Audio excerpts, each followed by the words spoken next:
하나님은 우리를 설득하시는 하나님, 우리 인생에 들어와서 당신이 원하는 길을 일러주시고 도무지 잘 듣지 않는 우리들을 끊임없이 설득해 가시는 하나님, 그 하나님이 오늘 우리가 읽었던 사도행전 10장과 지난주 그리고 오늘 11장에서 만나게 되는 하나님이 바로 설득하시는 하나님이십니다.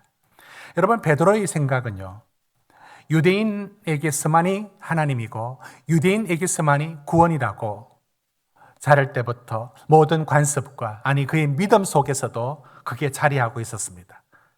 그게 복음을 방해할 줄, 그게 하나님의 선교를 가로막을 줄 자기는 복음을 전하면서도 몰랐습니다. 바로 그런 베드로를 변화시킵니다. 어떻게? 하나님의 방법, 하나님의 설득으로. 여러분, 이 방법이 어떤 방법이었는지 우리는 지난주와 이번 주에 동일하게 읽어봤습니다.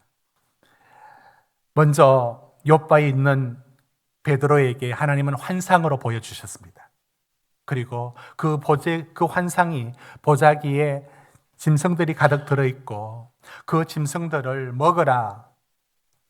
베드로가 말하죠. 나는 못 먹습니다. 부족한 음식을 어떻게 먹습니까?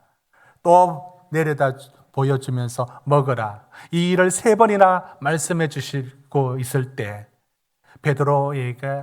베드로가 도대체 이게 무슨 뜻인가를 고민하는 바로 그 찰나에 노크하며 들어오는 고넬료가 보낸 그 사람들이 찾아왔습니다. 가이사라에서 이곳까지 욥바를까지 찾아왔습니다. 그리고 베드로에게 말할 때 베드로가 이게 하나님의 뜻이 있구나. 그래서 성령의 인도를 받아서 고넬료의 집을 따라갔을 때 도착해서 문을 들어갔을 때 고넬료가 로마의 군대 장교인데도 엎드려서 절을 하면서 베드로를 환영하여 받아들입니다. 그리고 대화를 나눕니다. 여러분, 이런 모든 일련의 과정들이 가만히 보면 하나님이 누구를 설득하고 있는 겁니다. 베드로를. 이게 바로 오늘 10장과 11장에서 보게 되는 하나님을 정리하자면 하나님은 우리 인생에 들어와서 우리를 설득하시는 하나님이라고 말할 수 있습니다. 여러분, 구원이 뭡니까? 구원은 도대체 하나님이 그 아들을 보내어서 우리를 구원한다라고 할 때 뭘 구원합니까? 그리고 무엇이 구원이란 말입니까? 여러분, 구원이 뭐라고 생각하십니까?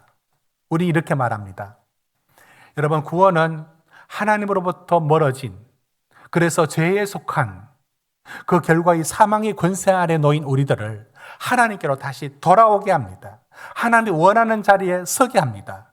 그래서 우리가 그 전에는 사망 권세, 곧 죄의 권세, 내 욕망의 권세, 세상을 쫓아가는 우리들을 이제는 하나님을 섬기고 거룩한 하나님을 섬기는 거룩한 삶의 자리로 돌아오게 하는 것, 이것이 구원입니다. 그렇다면 구원은 로마서 12장 1, 2절에 이런 방식으로 우리에게 말씀하는 게 맞습니다. 한번 보십시오. 여러분, 우리 같이 한번 읽어봅시다. 시작. 그러므로 형제들아, 내가 하나님의 모든 자비하심으로 너희를 권하노니 너희 몸을 하나님이 기뻐하시는 거룩한 산 제사로 드리라. 이는 너희가 드릴 영적 예배니라. 너희는 네 세대를 본받지 말고 오직 마음을 새롭게 함으로 변화를 받아 하나님이 선하시고 기뻐하시고 온전한 뜻이 무엇인지 분별하도록 하라. 여러분, 이것이 하나님이 우리 인생에 개입하시고 우리를 끊임없이 설득하여서 어떤 자리에 서게 하느냐면 마음을 새롭게 하여 이제는 세상 쫓아가던 우리들을 하나님이 기뻐하시는 삶, 하나님의 선하신 삶을 살려는 믿음의 자리에 오게 만드는 것, 이것이 구원입니다.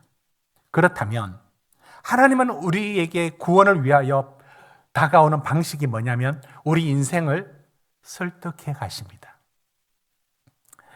어떤 식이냐? 베드로에게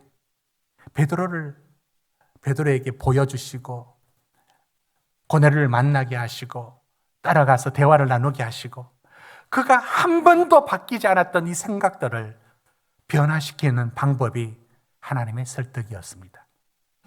여러분, 세상에서도 설득의 여러 기술들과 방법들이 사용됩니다. 로버트 치알디니라는 분이 설득의 심리학이라는 책에 물건을 팔 때 사람들을 어떤 방식으로 설득시킬 수 있느냐를 6가지로 이렇게 말했습니다. 한번 보십시오. 상호성의 법칙, 사회적 증가의 법칙, 일관성의 법칙, 호감의 법칙, 권위의 법칙, 희소성의 법칙. 다 설명하기보다는 2가지만 설명하면, 여러분, 상호성의 법칙이 뭐냐면 이 물건을 팔려면 먼저 그 사람에게 빚을 지어줘야 합니다. 어떻게 빚을 지게 빚진 마음을 주느냐면, 여기 앞에 몇 달 전부터 우리 오징어를 구워서 파는 분이 연예인 입구 쪽에서 수요일 날 이렇게 장사를 하십니다. 제가 오징어 냄새가 하도 고소해서 이렇게 보고 있으니까 하나 주시더라고요. 딱 받아서 먹었습니다. 먹고 있는데 그때 말합니다. 요만큼 주시면서 10,000원이라 하더라고요. 그게 원래 비싼데 우리 소비자 입장에서는 좀 비싸게 느껴지죠. 그걸 먹었는데 거절할 수 있습니까? 못 거절합니다. 여러분, 매장에 있는 시식 코너가 다 이런 상호성의 법칙을 따라갑니다. 먹으면 10사람 먹으면 2사람은 반드시 사게 되어 있습니다. 이런 식입니다. 이렇게 하여 물건을 팔게 합니다. 사회적 증거의 법칙이라는 것은 많은 사람이 이용합니다라고 하면 이 비타민은 우리 국민들 대부분이 이용합니다. 이러면 다른 사람들 다 따라가게 되어 있습니다. 이런 것들. 그중에 희소성의 법칙이라는 것은 홈쇼핑에 이런 게 많이 나오죠. 자, 이제 3분밖에 남지 않았습니다.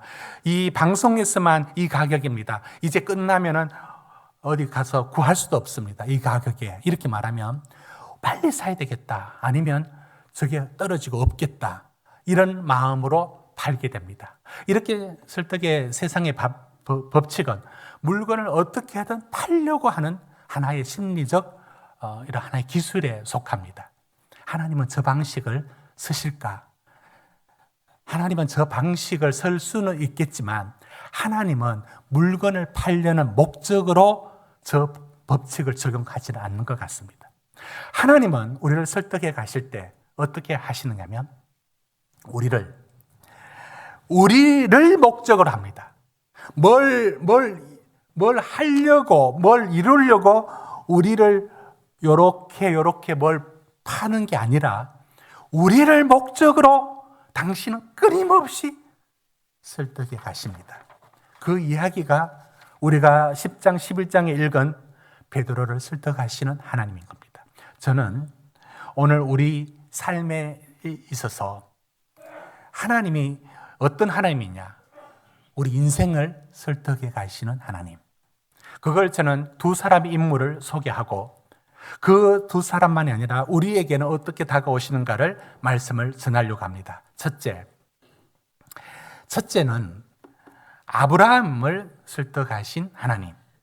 여러분, 이제 창세기를 같이 여러분과 저와 살피면서 하나님이 어떻게 아브라함을 바꿔 가시는가, 어떻게 설득해 가시는가를 한번 살펴봅시다. 먼저 우리가 알고 있는 것처럼 창세기 12장 1, 2, 3절에 하나님께서 아브라함을 부르십니다.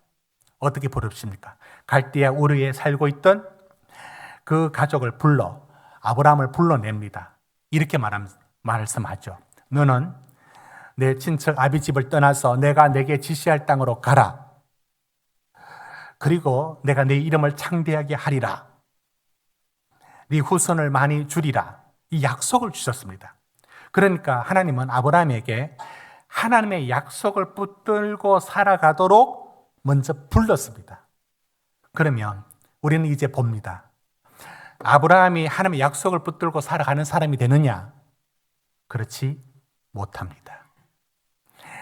여러분, 창세기 12장 10절에 보면 이런 얘기가 성경에 2번, 3번 나오는데요. 창세기 12장 10절 보십시오. 아브라함이 어디 가느냐면 애굽에 갑니다. 애굽에 가면 안 되는 거예요. 이유는 기근 때문에 살기 힘들어서 갔다라고 되어 있지만 아브라함이 머물러야 되는 곳은 약속의 땅 가나안입니다. 그런데 왜 더 내려가서 애굽으로 갑니까? 살려고.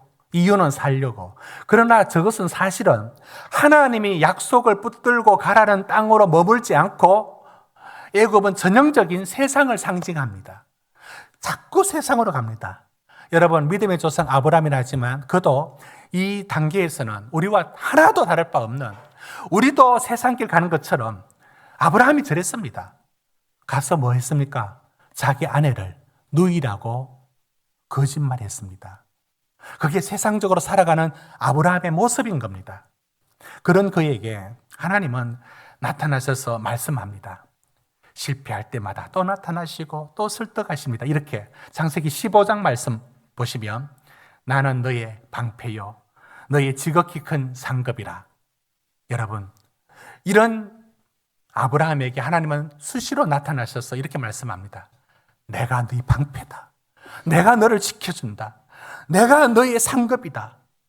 나를 의지해라.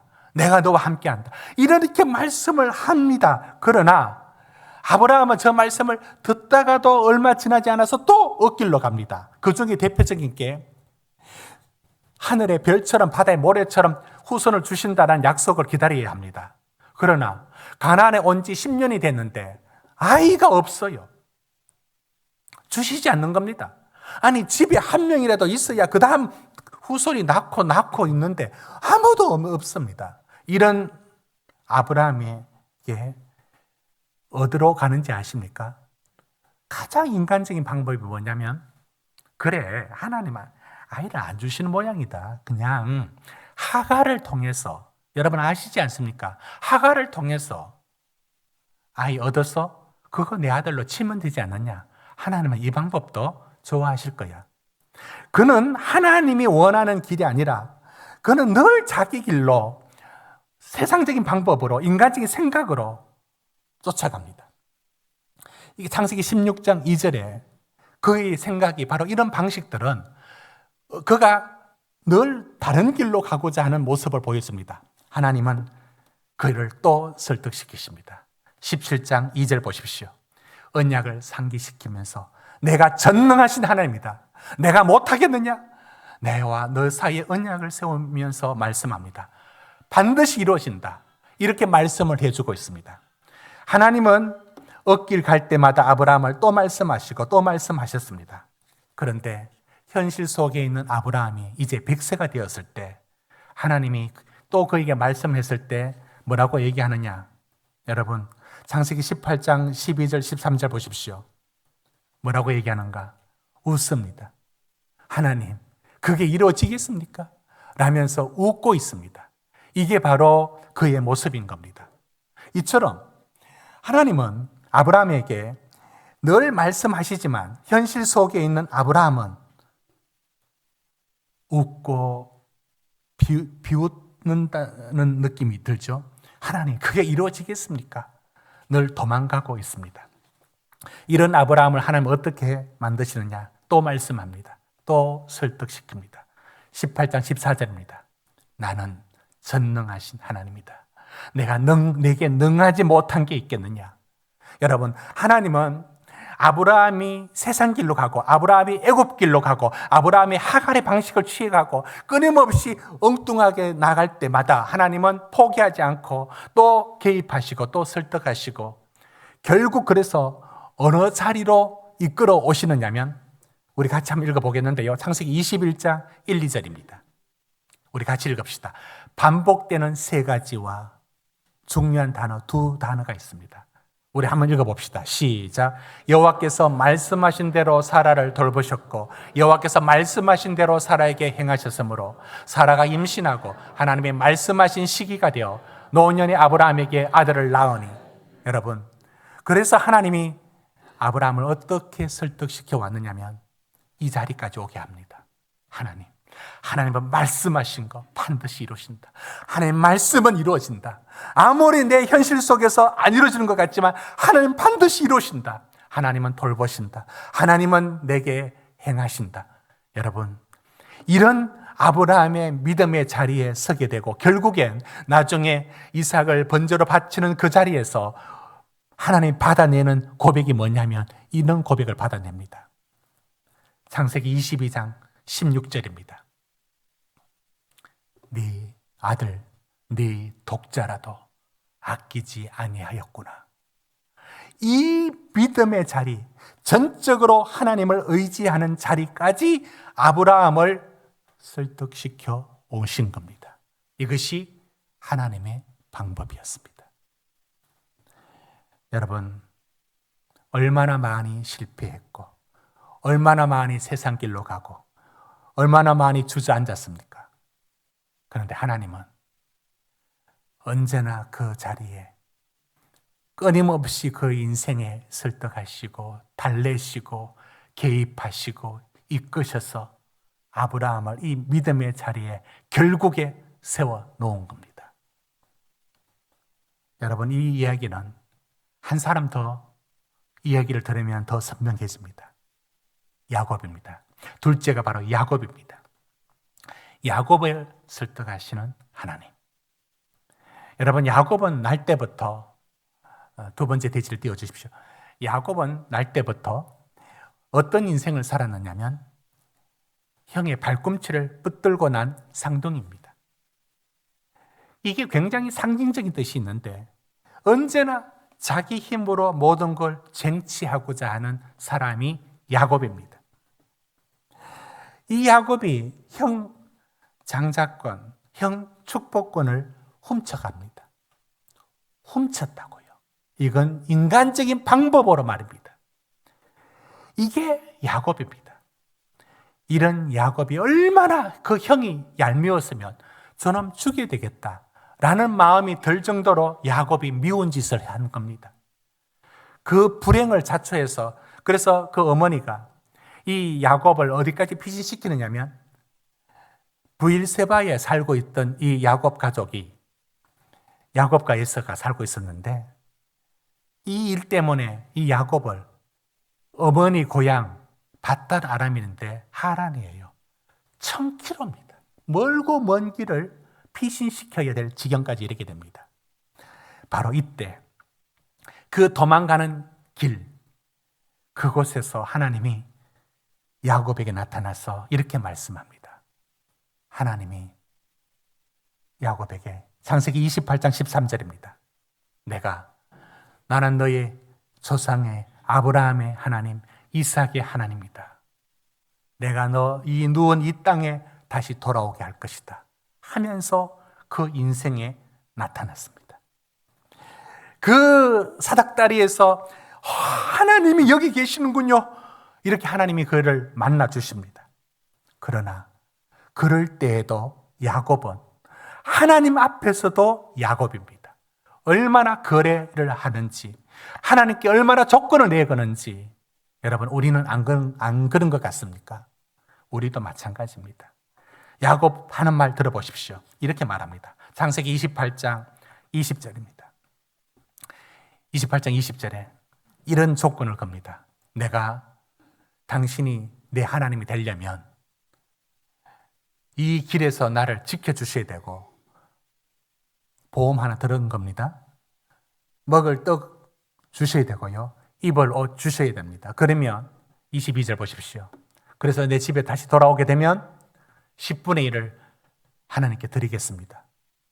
여러분 이게 믿음의 말로 보입니까? 하나님조차도 조건을 걸고 받아들였던 야곱입니다. 하나님은 이런 야곱을 이렇게 속이는 야곱을 누구한테 맡기느냐면 20년 동안 그의 외삼촌 라반 집에 맡기는데요. 형을 속였죠. 야곱은 어떻게 속는지 아십니까? 라헬을 사랑해서 동생을 사랑해서 결혼하려고 했는데 눈 떠보니까 동생이 라헬은 없고 레아가 누워 있었어요. 깜짝 놀랍니다. 이게 뭐냐? 레아잖아. 그건 20년 전에 형 에서를 속이고 형이 대성통곡했던 그 소리에 자기가 당해보는 겁니다. 하나님은 끊임없이 야곱의 인생에 개입하십니다. 그러나 좀처럼 야곱은 바뀌지 않습니다. 끝내 하나님은 야곱을 어떻게 변화시켰습니까? 야복나루에서 20년 되어서 고향으로 돌아가려고 하니까 형 에서가 군사 400을 데리고 있다는 소식을 듣고 두려워 떨면서 창세기 32장 7절에 야곱 인생에서 이런 어려움을 겪습니다. 심히 두렵고 답답하여 하나님은 야곱의 저 인생을, 저런 실패를, 저런 환경을 다 동원하여 설득하십니다. 어떻게? 야복나루에서 나타나서 말씀하죠. 창세기 32장 24절 25절에 내가 당신이 내게 축복하지 않으면 나는 당신을 놓을 수 없습니다. 끝내 야곱을 어떤 자리에 오게 하느냐면, 여러분 우리 같이 한번 읽어봅니다. 32장 27절입니다. 결국 하나님이 설득하셔서 어디에 오게 하느냐? 이 자리입니다. 그 사람이 그에게 이르되 내 이름이 무엇이냐? 그가 이르되 야곱이니이다. 27절 같이 읽습니다. 시작. 내 이름이 무엇이냐? 여러분 왜 묻습니까? 왜 묻습니까? 야곱의 이름을 몰라서 묻습니까? 야곱을 왜 묻습니까? 야곱, 네 인생, 네 힘으로 그렇게 살려고 하지 마라. 이름을 바꿉니다. 결국에 야곱을 하나님의 의지하는 이스라엘 이름으로 바꿔 변화시켜 갑니다. 여러분, 하나님은 사람마다 다르게 설득시킵니다. 예를 들어 사울 같은 주님을 믿는 사람을 박해하던 사울을 곱게 설득시킬 수가 없었습니다. 그는 강한 빛으로, 다메섹에서 강한 빛으로 그의 눈을 보지 못하게 만들어 그를 꼬꾸라지게 만들어서 그를 설득시켰습니다. 우리가 알았던 이 베드로 3번 주님을 부인했을 때 부활하신 주님이 나타나서 뭐라고 물었습니까? 시몬아, 네가 다른 사람들보다 나를 사랑하느냐? 예. 또 묻습니다. 사랑하느냐? 예. 이 3번을 물으면서 끊임없이 하나님은 베드로를 설득시켜 갔습니다.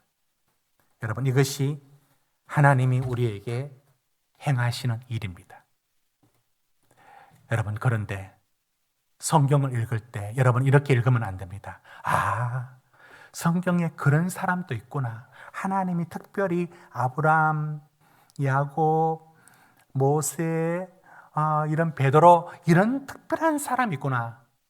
이런 사람도 이렇게 설득시켜 개입하시는구나. 이렇게 받아들이는 분이 있습니다. 마지막, 저는 이 말씀을 전하고 싶습니다. 하나님은 우리를 설득해 가십니다. 아브라함에게 했던 것보다는 좀 못하게, 또는 야곱에게 했던 것보다는 대충, 베드로에게 말했던 설득시키시는 과정보다는 간략하게, 아니요, 우리도 동일하게 아브라함을 그렇게도 쫓아다니면서 설득하시고 또 야곱을 그렇게도 설득시키신 하나님이 우리에게 동일하게, 그게 성경이 말하는 바가 뭐냐면, 어떻게 나 같은 인생도 하나님이 가만두지 않으시고 이렇게 설득시켜 가십니까? 이게 성경이 말하는 하나님이 다가오는 방식입니다. 여러분, 하나님이 우리에게 어떤 방식으로 여러분의 삶을 우리가 고집 피우고 우리가 바뀌지 않는 그 자리를 하나님은 설득시켜 가신다고 보십니까?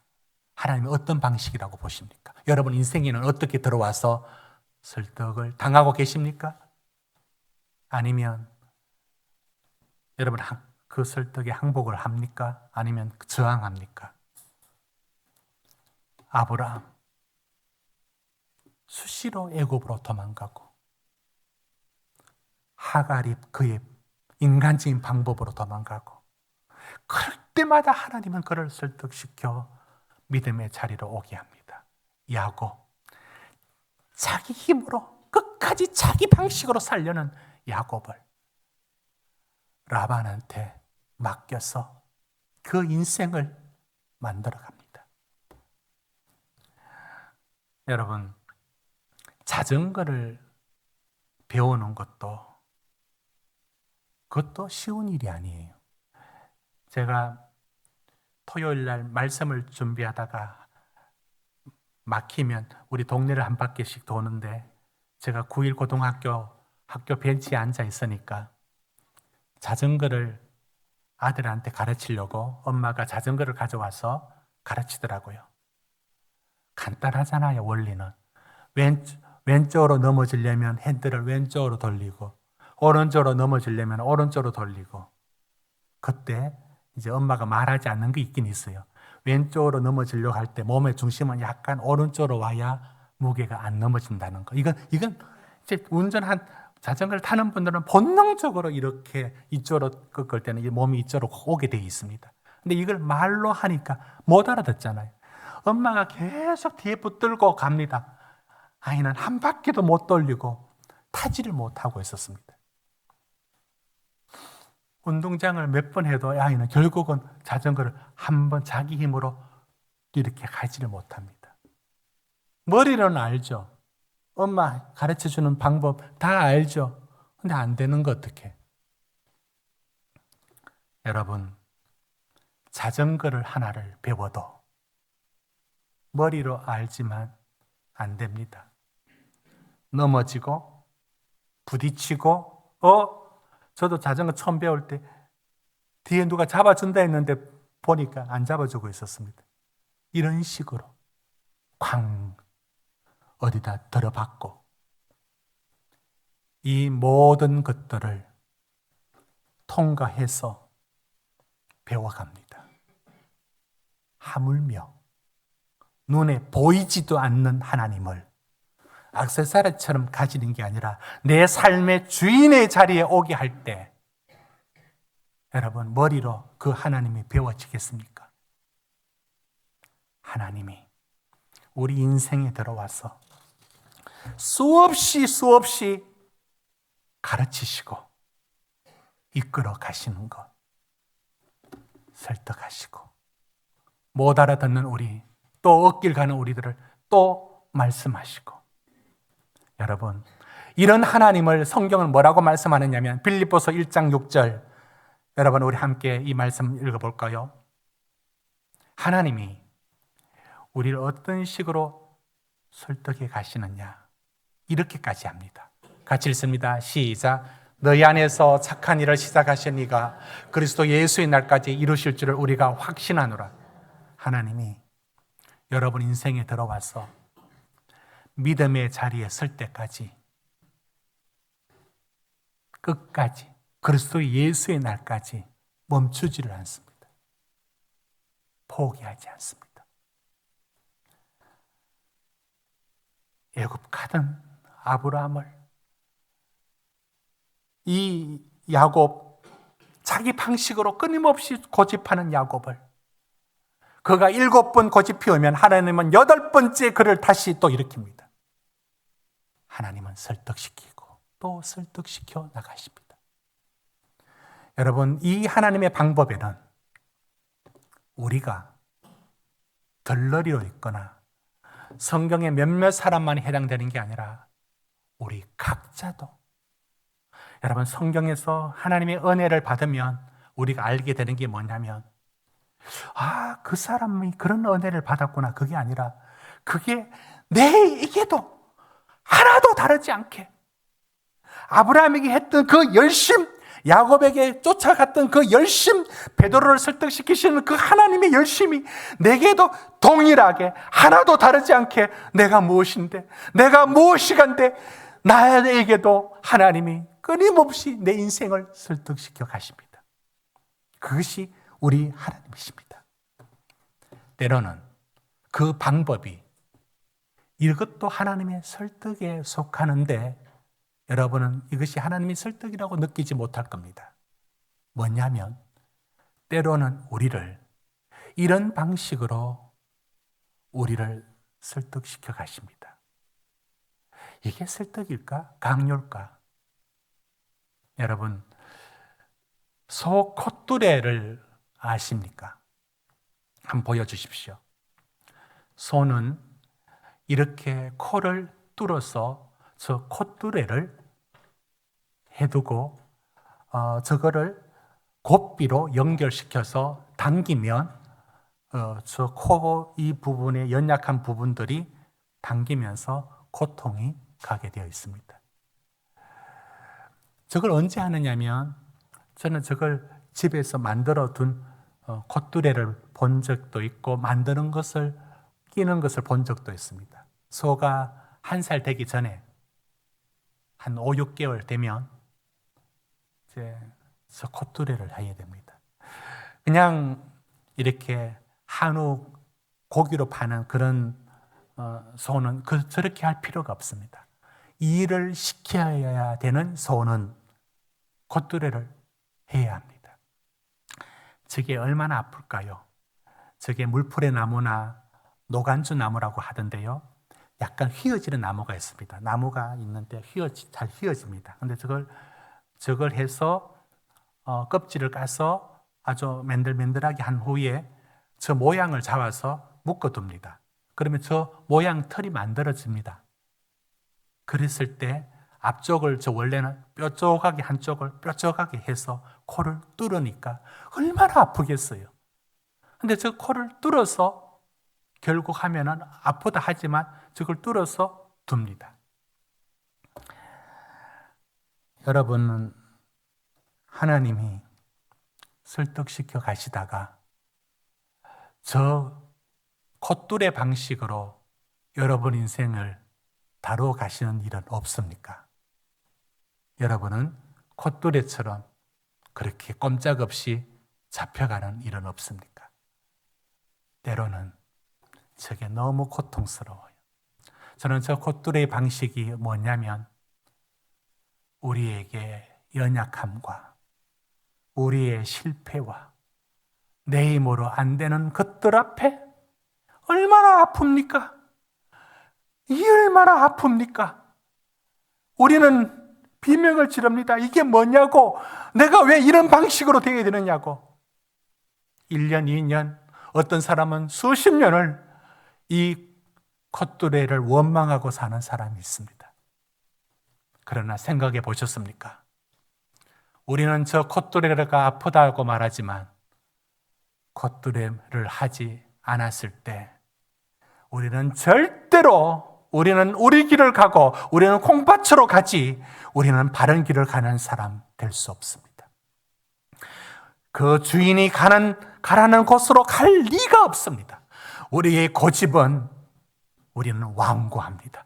여러분, 몇몇 사람의 성격 보고 제가 하는 말씀이 아니에요.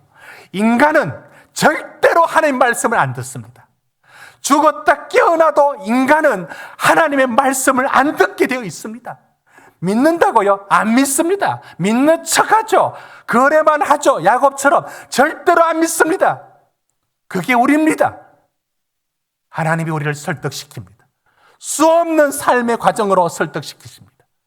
그러나 때로는 저 곱비처럼 저 콧뚜레처럼 여러분 인생을 너무 아프고 이게 실패 같아 보이는 그 일들을 통하여 여러분을 이끌어 가실 때가 있습니다. 돌아보면 저 콧뚜레 때문에 고랑을 바르게 갈 수 있었습니다.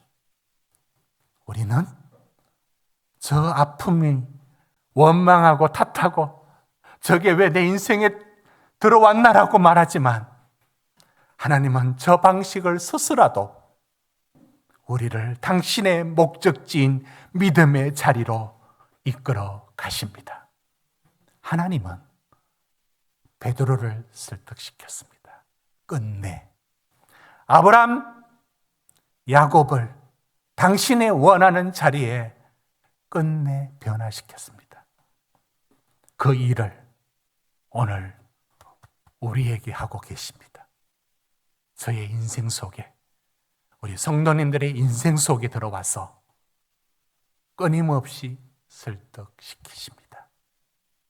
여러분은 항복하셨습니까? 오늘도 저항합니까? 때로는 하나님이 콧돌의 방식으로 우리 인생을 끌어가실 때 여러분은 이것이 하나님의 또 다른 설득인 것을 받아들일 수가 있겠습니까? 하나님은 아브라함에게 했던 그 일, 그 열심으로 오늘 우리 각자에게 인생에 들어와서 우리에게 오늘도 설득시키고 있습니다.